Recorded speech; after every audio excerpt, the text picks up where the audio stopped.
Bismillahirrahmanirrahim. Assalamualaikum warahmatullahi wabarakatuh. Alhamdulillah, bertemu kita kembali. Sama-sama kita teruskan topik pada hari ini, Pendidikan Islam tahun 5, bidang adab perjualbeli dengan berhemah, siri yang pertama. Marilah sama-sama kita selawat ke atas Rasulullah sallallahu alaihi wasallam dan keluarga baginda sallallahu alaihi wasallam. Mudah-mudahan kita mendapat syafaat di akhirat kelak, insya-Allah. Allahumma salli ala Sayyidina Muhammad wa ala ali Muhammad. Kita teruskan dengan doa belajar. A'udzu billahi minasyaitonir rajim. Bismillahirrahmanirrahim. Allahumma aftah alaina hikmataka wanshur alaina min khazaini rahmatika ya arhamar rahimin. Rabbi zidni ilma warzuqni fahma. Rabbi shrah li sadri wa yassirli amri wahlul 'uqdatam min lisani yafqahu qawli. Amin ya rabbal alamin. Alhamdulillah, mudah-mudahan dengan doa belajar ini dapat membimbing kita lebih faham topik pada hari ini, seterusnya dapat dihayati dalam kehidupan seharian. Apakah objektif pembelajaran kita? Objektif pembelajaran kita pada hari ini, di akhir pembelajaran, murid-murid dapat yang pertama, menyatakan erti jual beli. Yang kedua, menyatakan dalil nakli berkaitan jual beli. Dan yang ketiga, menyenarai adab-adab jual beli. Marilah sama-sama kita menekan butang langgan subscribe serta loceng notifikasi channel saya. Mudah-mudahan tidak terlepas daripada video-video pembelajaran yang terkini. Semoga memberikan manfaat, insya-Allah. Terima kasih atas sokongan anda. Yang pertama, target kita, objektif kita ialah tahu maksud jual beli. Adakah kamu tahu apakah itu jual beli? Mari sama-sama kita lihat. Maksud jual beli ialah akad pemilikan harta yang memberikan kesan pemberian pemilikan secara kekal terhadap objek, harta atau manfaat. Saya ulang, jual beli ialah akad pemilikan harta yang memberikan kesan pemberian pemilikan secara kekal terhadap objek, harta atau manfaat. Untuk kamu faham, jual beli ini ialah proses untuk memiliki sesuatu harta, objek atau manfaat. Jadi apabila kita membeli sesuatu, pemilikan itu adalah secara kekal kerana berlaku proses jual beli. Apa yang dapat pada kita, apa yang kita beli itu milik kekal. Contohnya kita beli barang, kita beli tanah ataupun kita beli handphone, milik kekal untuk kita. Apakah contoh-contoh jual beli dalam kehidupan seharian kita? Di mana berlaku jual beli? Bolehkah kamu senaraikan? Antaranya ialah di pasar tani, di kedai makan, kedai buku, kedai runcit dan sebagainya. Waktu COVID-19 ni yang paling popular di mana? Ya, shopping online, Shopee, Lazada dan sebagainya. Apakah dalil nakli pula yang berkaitan dengan jual beli? Mari sama-sama kita hayati menerusi firman Allah Subhanahu wa ta'ala dalam surah Al-Baqarah ayat 275. A'udzu billahi minasyaitonir rajim. Wa ahalallahu al-bai'a wa harrama ar-riba. Yang bermaksud, padahal Allah Subhanahu Wa Taala telah menghalalkan jual beli dan mengharamkan riba. Hukum jual beli adalah harus selagi memenuhi syarat-syarat jual beli yang ditetapkan oleh Islam serta tidak melibatkan perkara-perkara yang diharamkan dalam Islam. berkata mengenai haram, Allah haramkan riba. Jadi apakah itu riba? Riba secara mudah untuk kamu faham ialah lebih atau tambah. Contoh riba tu saya akan beri sebentar nanti. Jadi diharapkan kamu dapat sabar menunggu. Kita lihat pula adab-adab sebagai seorang penjual dan pembeli. Jadi untuk adab sebagai penjual, jika kamu bercita-cita untuk menjadi seorang peniaga, inilah perlu kita hayati. Okay? Ataupun kamu seorang penjual ataupun peniaga, inilah yang perlu kita amalkan. Adab sebagai penjual, pertama, mesra dan mudah senyum. Dalam Islam, senyum itu sendiri adalah satu sedekah. Bila kamu mesra dan mudah senyum, orang pun nak datang membeli di tempat kamu. Okey? Disebabkan sikap kamu yang mesra dan mudah senyum. Yang kedua ialah jujur, tidak menipu dalam timbangan dan sukatan. Berterus teranglah dalam berniaga. Jangan kita mengamalkan pembohongan di dalam berjual beli. Perlu timbang, ikut timbangannya. Jangan kita tipu dalam timbangan. Okay, dalam niaga ni kita dilarang menipu orang, menipu pembeli, kerana itu dosa besar.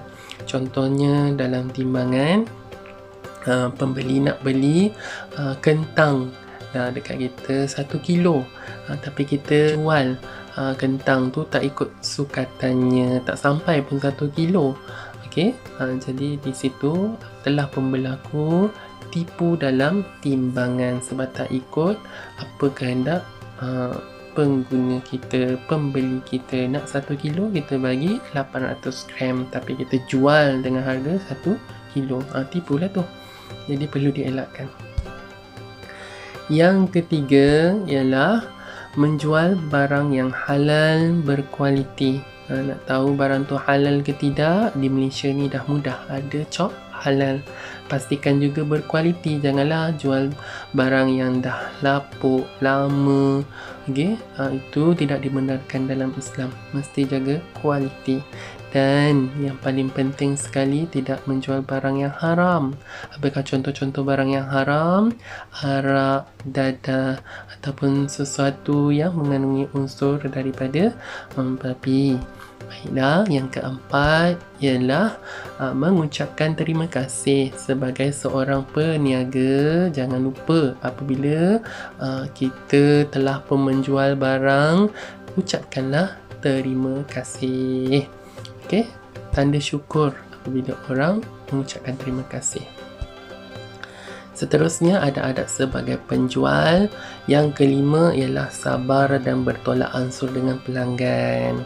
Apabila kita menjadi seorang peniaga ataupun penjual, mesti ada sikap sabar, as-sabru minal iman, dan bertolak ansur dengan pelanggan.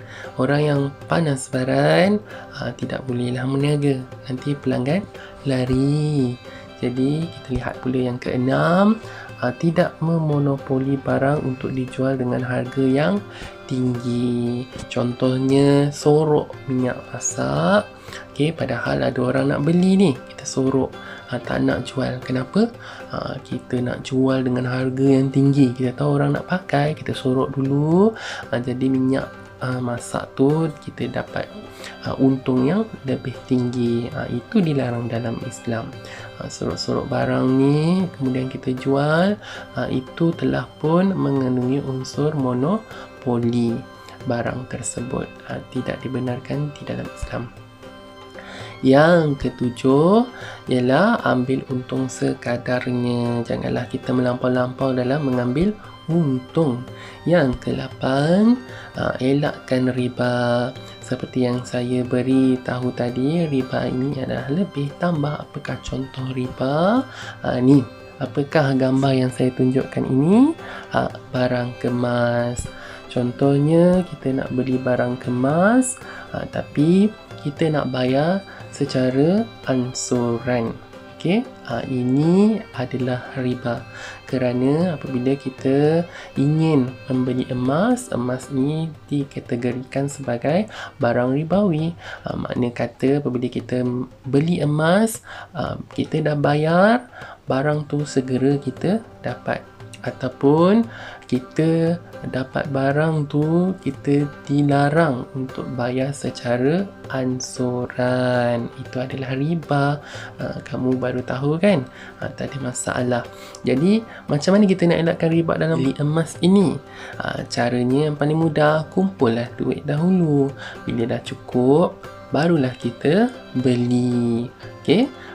Kita lihat pula apakah adab-adab sebagai pembeli. Yang pertama ialah komunikasi yang baik. Okey, walaupun kita ada duit, kita yang nak beli barang, jaga komunikasi kita, jaga tutur kata kita. Apabila kita bertutur kata dengan baik, kita akan dipandang ataupun dihormati oleh orang lain. Okey, yang kedua ialah tidak membeli barang yang haram. Kita dah tahu ada unsur babi tu haram, janganlah kita beli. Okey, apa lagi yang haram? Arak, dadah, okey, rokok dan sebagainya. Kita lihat pula yang ketiga, adab sebagai pembeli. Orang yang membeli barang ini mestilah menyenangkan urusan penjual. Okey, kita mestilah menyenangkan urusan penjual. Tak perlulah menyusahkan penjual. Okey, tak perlulah berlama-lama sampaikan penjual tu rasa tidak selesa. Nak beli barang, buat cara nak beli barang. Apakah contoh urusan penjual ni kita mudahkan? Sediakan wang kecil. Katakanlah pensel box RM10.50, kita beri cukup-cukup RM10 dan RM50. Okey, ada duit kecil yang secukupnya. Itulah memudahkan urusan penjual. Yang keempat ialah tenang, tidak banyak kerenah. Okey, sebagai pembeli, kita tenang dalam beli barang.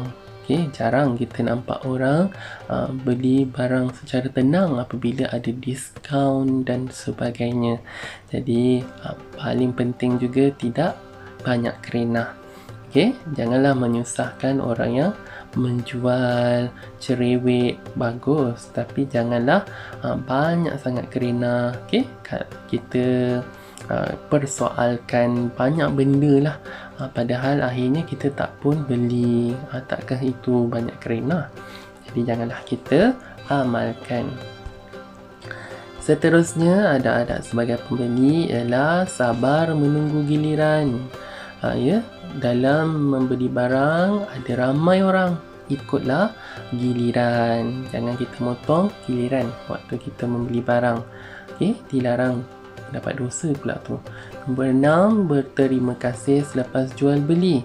Penjual ucap terima kasih, pembeli pun ucapkanlah terima kasih sebagai tanda syukur. Yang ketujuh, elakkan pembaziran. Jangan beli barang secara melampau-lampau sehingga kan kita tak ada duit, sehingga kan kita tinggal sikit duit. Okey, membazir, beli barang yang tak perlu. Janganlah buat demikian kerana membazir itu adalah amalan syaitan. Yang ke-8 ialah bertimbang rasa, terutama ketika kekurangan stok barang. Baiklah, katakanlah kita pergi ke kedai, kita nak beli gula 5 kampit. Kita tengok ada 4 kampit sahaja, padahal kita nak pakai 5 kampit. Jadi jadilah orang yang bertimbang rasa. Okey, kita tanya dulu ada tak dalam store. Okey, sebab kita nak pakai 5 kampit gula ni. Kalau tak ada, kita belilah 4 saja. Mana lagi satu dah tak cukup, pergilah ke kedai yang lain. Itu salah satu daripada bertimbang rasa. Baiklah, diharapkan segala perkongsian ilmu ini dapat memberikan manfaat kepada kamu semua. Baik itu dari Allah Ta'ala, lemah dan buruk itu dari diri saya sendiri. Sekian. Assalamualaikum warahmatullahi wabarakatuh.